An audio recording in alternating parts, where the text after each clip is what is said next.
दोस्तों नमस्कार। Krishna GS classes में आपका स्वागत है। आज जीके जीएस का टॉपिक है गति का नियम, लॉ ऑफ मोशन। बहुत ही इंटरेस्टिंग टॉपिक है और हमारे ज़िंदगी के व्यवहारिक पल में बहुत यह काम आता है। ठीक है, यदि आप चलती हुई गाड़ी पे अचानक उतरने का प्रयास करते हैं तो आपको चोट लगने की संभावना बन जाती है। ठीक है, तो बहुत सारी चीज़ हम लोग गति के समीकरण के बारे में आज जानेंगे।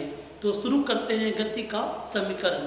तो गति का समीकरण में सबसे पहले जो गति का जो नियम देने का जो काम था, वैसे उसका जो नींव है जो गैलीलियो का देन है। ठीक है, गैलीलियो जड़त्व का नियम का खोज किए थे। ठीक है, बाद में है जो गति का जो नियम है जो न्यूटन के द्वारा बताया गया था, क्योंकि गति का नियम में पूरा तीनों गति का नियम है जो सम्मिलित किया गया था।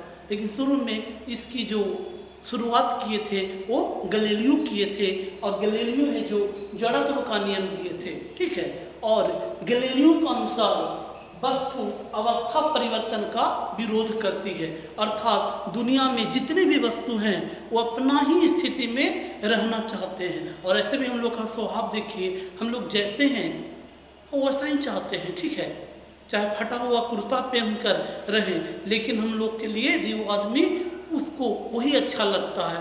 ठीक उसी तरह से वस्तु जिस अवस्था में है, ठीक है, वस्तु जिस अवस्था में है उसी अवस्था में वह रहना चाहता है। यदि वह गति में है तो वस्तु गति में रहना चाहेगा, और यदि वस्तु स्थिर है तो वस्तु है जो स्थिर रहना चाहेगा। ठीक है, अर्थात आप बोल सकते हैं कि जो जड़त्व का नियम है वो द्रव्यमान पे भी निर्भर करता है। ठीक है, अब देखिएगा कि कोई भारी वस्तु है और भारी वस्तु को आप अवस्था परिवर्तन करना चाह रहे हैं, आप उसमें गति देना चाह रहे हैं, तो यदि उसमें ज़्यादा द्रव्यमान रहेगा तो जड़त्व भी ज़्यादा लगता है।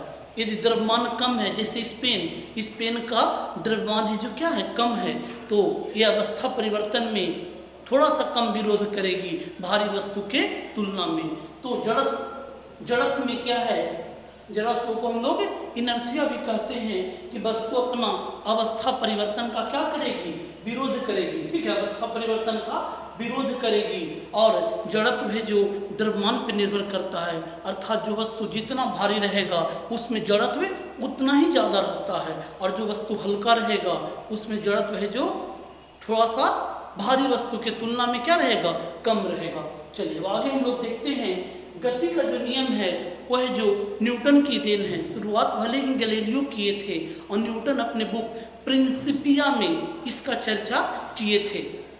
तो इस गति का नियम में हम लोग देखते हैं गति का प्रथम नियम, इसी का प्रथम नियम को ही हम लोग गैलीलियो का भी नियम कहते हैं और जड़त्व का भी नियम कहते हैं। तो प्रथम नियम गैलीलियो का नियम या जड़त्व का नियम। ठीक है, तो चलिए हम लोग शुरुआत करते हैं गति का प्रथम नियम या न्यूटन का प्रथम नियम गति से संबंधित। तो वस्तु स्थिर है तो स्थिर रहना चाहती है। वस्तु में क्या चीज़ रहता है कि वस्तु जो स्थिर है वो स्थिर ही रहना चाहता है। हम लोग का भी थोड़ा सा स्वभाव होता है कि जहाँ रहते हैं वहाँ स्थिर अवस्था में रहना चाहते हैं। तो वस्तु स्थिर है तो स्थिर रहेगा, और यदि गति में है तो गति में रहेगा। तो कई अक्सर व्यवहारिक जिंदगी में इस तरह से नहीं देख पाते हैं। यदि कोई वस्तु को, जिस बॉल है, बॉल को फेंक देते हैं तो कुछ देर के बाद रुक जाती है। ठीक है, ऐसा आप बोल सकते हैं। तो देखिए इसी में न्यूटन और क्या बोलते हैं कि वस्तु का स्वभाव होता है कि स्थिर है तो स्थिर रहना चाहेगा और गति है तो गति में रहना चाहेगा। कब तक, जब तक उस पर बाहुबल न लगाया जाए। तो बॉल को जो आप फेंकते हैं जमीन पे, तो बॉल है जो कुछ देर के बाद क्या हो जाती है, रुक जाती है। कुछ देर के बाद आपका बॉल रुक जाती है, तो यहाँ पे बल लगता है, और वह घर्षण बल जो जमीन पे जो बल है वो एक प्रकार से घर्षण बल है, और बॉल और जमीन का जो घर्षण बल है कुछ इस तरह से बॉल को पकड़ने का प्रयास करता है। इसके चलते बॉल है जो कुछ देर में रुक जाती है। ठीक है। और इसी चीज़ से, गति का प्रथम नियम से हम लोग एक चीज़ और सीख रहे हैं कि अरे ये तो बल भी एक कोई चीज़ है, और बल ऐसा चीज़ है जो वस्तु को, गतिशील वस्तु को रोक सकता है और स्थिर वस्तु को गति में ला सकता है। तो यहाँ पे एक चीज़ और हम लोग को सीखने को मौका मिला कि इससे बल की परिभाषा अर्थात बल का महत्व हम लोग समझ रहे हैं। ठीक है, ये यहाँ पर था। चलिए कुछ हम लोग उदाहरण देख लेते हैं गति के प्रथम नियम का। इसे चलती गाड़ी पर ब्रेक लगाने पर, मान ले जाए कि गाड़ी चल रही है, मोटरसाइकिल चल रही है, बस चल रही है, अचानक है जो ड्राइवर है जो ब्रेक लगा देता है, तो ब्रेक लगाने पे हम लोग क्या है, प्रथम नियम क्या बोल रहा है, यदि वस्तु गति में है तो गति में ही चाहेगा। तो हम लोग गतिशील थे और ड्राइवर साहब है जो ब्रेक लगा दिए, तो हम लोग आगे की ओर झुक जाते हैं, क्योंकि हम लोग आगे जा रहे थे, गति में जा रहे थे, और हम लोग आगे, हम लोग का सर है जो आगे चला आता है। तो एक तरह से, उसी तरह से इसका आप उल्टा भी कर सकते हैं। रुकी हुई गाड़ी है और अचानक गाड़ी को चालू कर दिया जाता है, ठीक है, और गाड़ी जब जैसी चालू होगी तो हम लोग पीछे की ओर आ जाते हैं, क्योंकि हम लोग स्थिर थे, शांत थे। अचानक गाड़ी आगे गई, जबकि हम लोग चाह रहे थे कि क्या हो जाए, उसी अवस्था में रहे, तो पीछे हो जाता है। बस तो जो क्या हो जाएगा, पीछे की ओर हो जाएगा। प्राय अपने दोस्त के साथ देखते होंगे, दो दोस्त है जो बाइक पे चल रहा है और गाड़ी को भी रोके हुए है, अचानक दूसरा दोस्त को बिना बताए गाड़ी को अचानक चालू कर देता है, तो जो दूसरा जो बैठा हुआ दोस्त है वो पीछे की ओर हल्का झुक जाता है। ठीक है, उसी तरह से पेड़ पौधा के टहनी को हिलाने पे पत्ती गिर जाती है। बहुत ही मज़ेदार चीज़ है, पेड़ पौधा का खाली टहनी को हिलाइए, पत्ती गिर जाएगी। क्यों? क्योंकि पत्ती तो स्थिर रहना चाहती थी, जबकि टहनी को आप गतिशील कर दिए। अब बताइए, तो एक स्थिर और एक गतिशील, तो क्या खेल होगा? कुछ तो खेल होगा, क्योंकि यहाँ पे विरोध होगा, और विरोध होगा, उसी कारण पत्ती है जो क्या हो जाती है, गिर जाती है, पत्ती है जो टूट जाती है। उसी तरह से कंबल पर छड़ी यदि पटकते हैं, ठीक है, खास करके ठंड के मौसम में देखते हैं कि मेरा कंबल बहुत गंदा हो गया। अब गंदा हो गया है तो क्या करते हैं कि उसको टंगना पे कंबल को टांग कर और छड़ी से मारना शुरू कर देते हैं। इसमें भी गति का प्रथम नियम काम करता है। जैसे डंडा से मारते हैं कंबल पे, तो कंबल तो गति में आ जाती है, जबकि उसके अंदर जो गंदगी था, धूलकण था, वो स्थिर रहना चाहता है। कंबल आगे चला जाता है और धूलकण है जो गिर जाता है, क्योंकि धूलकण शांत था और कंबल है जो आगे चला गया। इसी क्रम में है जो आपका कंबल को छड़ी से पटकने पे धूल या गंदगी क्या हो जाती है, बाहर आ जाती है। बहुत ही मज़ेदार चीज़ है सर, हम लोग को दिख रहा है। उसी तरह से ग्लास के ऊपर पेपर, मान लिया जाए कि एक ग्लास है और इस पे पेपर रखा हुआ है, ठीक है, और इस पेपर पे एक आप सिक्का को रख दिए। सिक्का को रख कर जैसे इस पेपर को अचानक घिसते हैं, धड़ल्ले से घिसते हैं, तो आप क्या पाइएगा कि ये जो सिक्का है जो यहाँ जाएगी, सिक्का ग्लास में गिर जाएगी। बहुत ही आश्चर्य लगता है दोस्तों, लेकिन ये सब प्रकृति में होता है। आप भी अपने घर पे कर सकते हैं, ठीक है। अचानक एक तरह से पेपर को खींचिएगा तो देखिएगा कि सिक्का है जो पेपर में ही गिर गया, क्योंकि देखिए पेपर है जो गति में आ गया था, जबकि सिक्का क्या था, स्थिर था। इसके कारण ये क्या होता है, स्थिर होने के चलते पेपर तो आगे बढ़ गया, जबकि सिक्का है जो पेपर नहीं मिला तो ये ग्लास में गिर गया, ठीक है। ये सब उदाहरण है। चलिए, ये हम लोग गति का प्रथम नियम देख लिए। दोस्तों, गति का द्वितीय नियम में खास करके बच्चा लोग को ज़्यादा दिक्कत होती है और ज़्यादा परेशानी होती है। बहुत बच्चे ऐसे हैं जो गति का नियम, दूसरा जो नियम है वो नहीं समझ पाते हैं, बस रट लेते हैं, ठीक है, वह रट लेते हैं। तो आज से आपको रटने का कोई आवश्यकता नहीं है, आप बहुत ही आसानी से गति का द्वितीय नियम भी समझ सकते हैं, ठीक है। तो चलिए हम लोग देखते हैं गति का द्वितीय नियम। तो न्यूटन साहब का जो गति का द्वितीय नियम है वो क्या बोलते हैं, आरोपित बल संवेग परिवर्तन के दर का समानुपाती होता है। अर्थात जो बल लगाइएगा वो संवेग में जो परिवर्तन का दर रहेगा उसका क्या हो जाएगा, समानुपाती रहेगा। तब कहिएगा सर हमको तो संवेग ही नहीं मालूम है, तब हम क्या समझ सकते हैं। हाँ, ये क्वेश्चन आपके लिए जायज है। संवेग पहले समझ लीजिए, उसके बाद हम लोग न्यूटन के द्वितीय गति का नियम को समझेंगे। तो संवेग क्या होता है? यह गति की मात्रा को बताता है। गति की क्या बताएगा? मात्रा।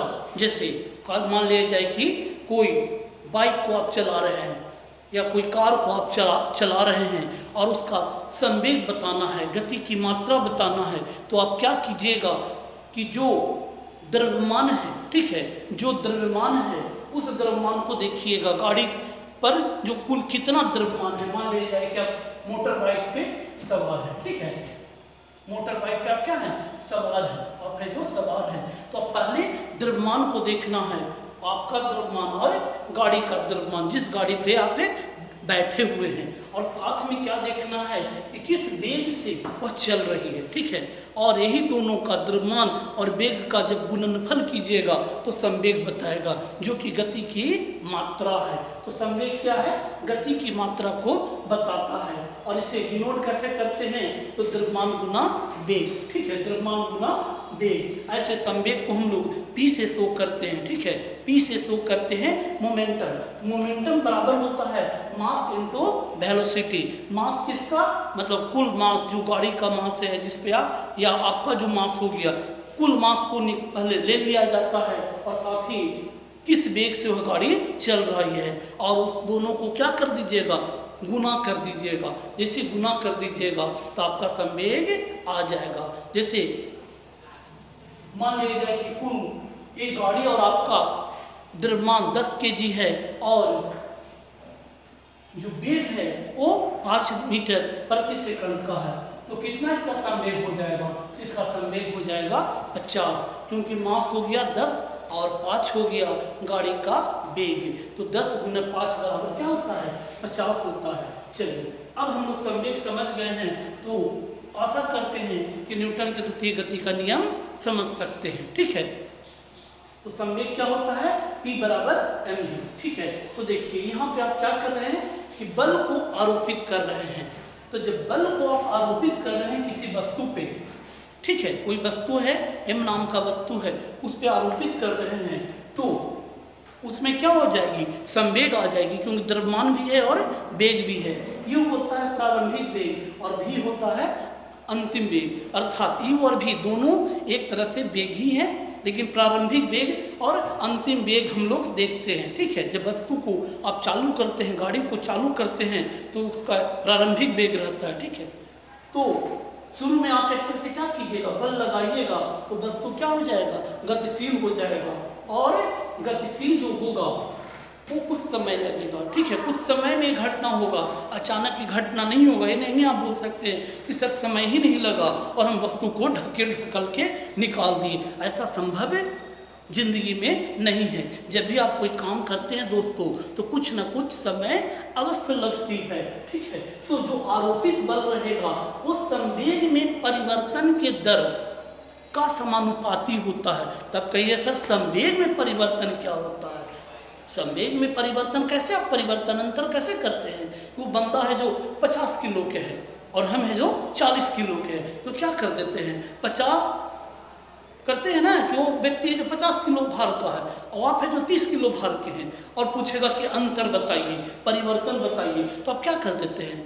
50 माइनस 30 करते हैं। कुछ उसी तरह से आपको यहाँ पे भी करना है, अंतिम माइनस शुरू, ठीक है, अंतिम माइनस शुरू, और समय भी दिया हुआ है तो समय भी लिखना है। कुछ इस तरह से होगा। ये जो बल समानुपाती होगा, देखिए ये है संवेग अंतिम, और ये संवेग क्या है? प्रारंभिक। ये वस्तु का प्रारंभिक है और ये वस्तु का ये संवेग अंतिम है। तो अंतिम माइनस प्रारंभिक, क्योंकि अंतर आपको निकालना है, और जब अंतर निकालना होता है तो इस तरह से अंतर निकालिएगा, mv माइनस mu, और ये कुछ समय में होता है, ठीक है, अचानक नहीं होगा, तो बटा t कर देना, ठीक है। चलिए इसी समीकरण को और सरल करते हैं, तो ये समानुपाती है।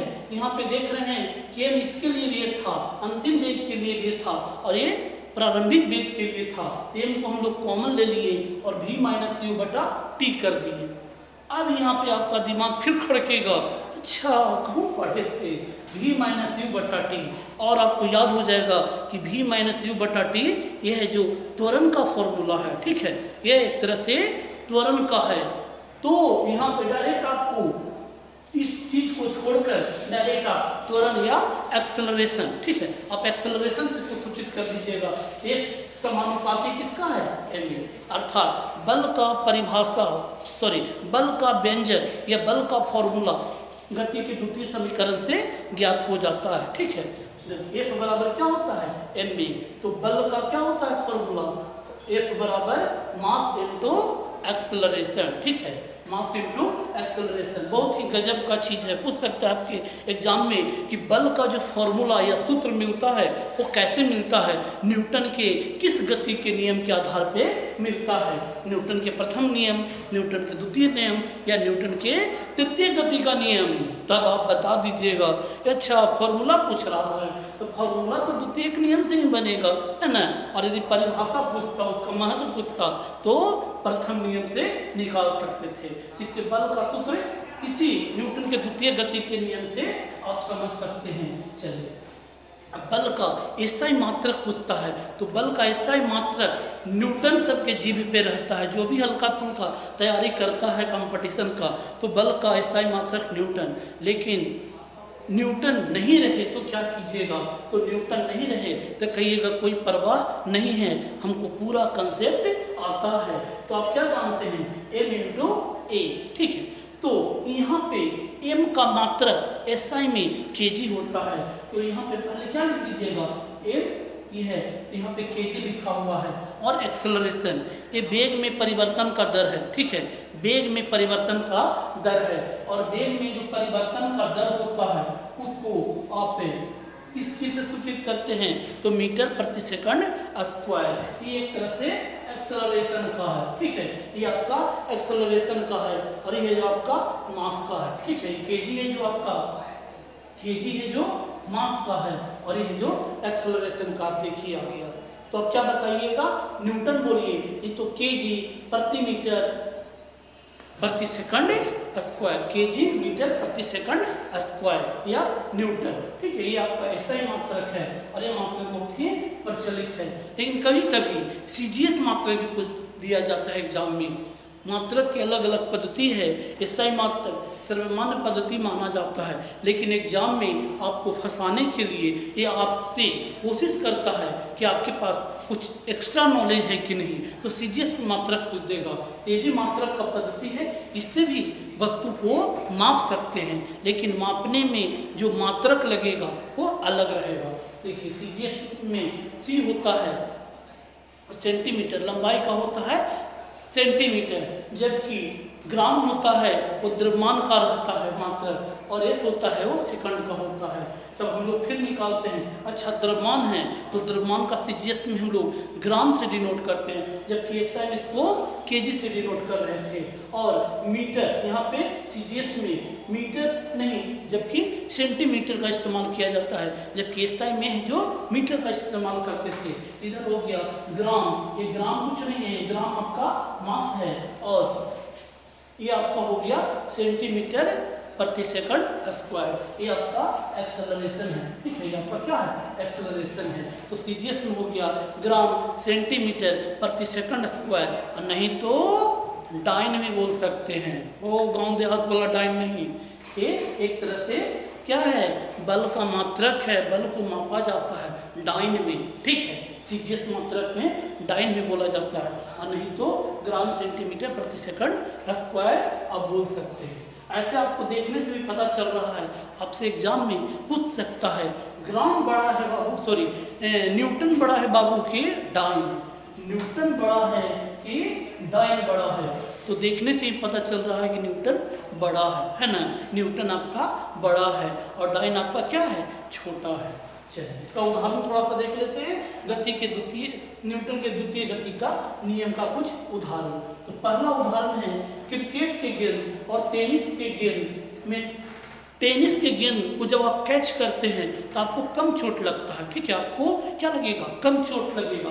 क्यों कम चोट लगता है, कभी सोचे हैं क्यों लगता है, उसके पीछे कारण क्या है। तो जैसे ही आप टेनिस का बॉल लेते हैं तो टेनिस का बॉल है जो मुलायम रहता है, गुलगुल करता है ना, गुलगुल करता है। तो यहाँ पे जो टाइम को बढ़ा देगा, जैसे टाइम को बढ़ा देगा तो बल क्या हो जाएगा, बल है जो घट जाता है, उतना चोट आपको नहीं लगेगा, उतना बल नहीं लगेगा। जबकि क्रिकेट का जो बॉल रहता है, पत्थर रहता है, वो आपको खचाक से हाथ में लगा तो इधर उधर टस से मस्त नहीं करेगा, थोड़ा सा भी दबता नहीं है, अर्थात उस समय आपको कम देगा। यदि कम समय देगा तो बल ज़्यादा लगेगा। जबकि टेनिस का बॉल है जो हाथ में आते आते गुलगुला कर थोड़ा सा लगता है, तो समय को बढ़ा देता है। जैसे समय को बढ़ा देगा तो बल क्या हो जाएगा, बल है जो अपने आप कम जाता है। एक उदाहरण ये हो गया।